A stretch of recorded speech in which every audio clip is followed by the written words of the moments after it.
آورد؟ یه معمای کلاسیک از قرن 20.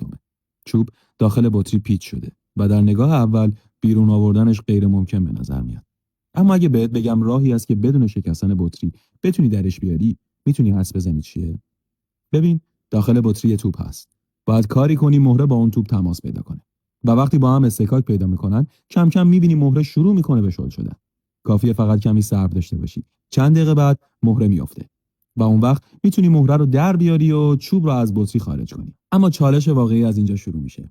وقتی بخوای چوب رو دوباره برگردونی داخل بطری، باید قطعات رو یکی یکی داخل بطری بندازی، بعد میله رو با چوب تنظیم کنی و بذاری داخل بطری. باید زاویه مناسب رو پیدا کنی تا پیچ خودش داخل سوراخ چوب بیفته. بعدش نوبت وصل کردن پیچ و مهره است. سخت‌ترین قسمت، چون مهره خیلی راحت میفته. وقتی بالاخره وصلش کردی، فقط لازمه همون حرکت رو برعکس تکرار کنی تا چوب سر جاش بیفته. از این معما خوشت اومد؟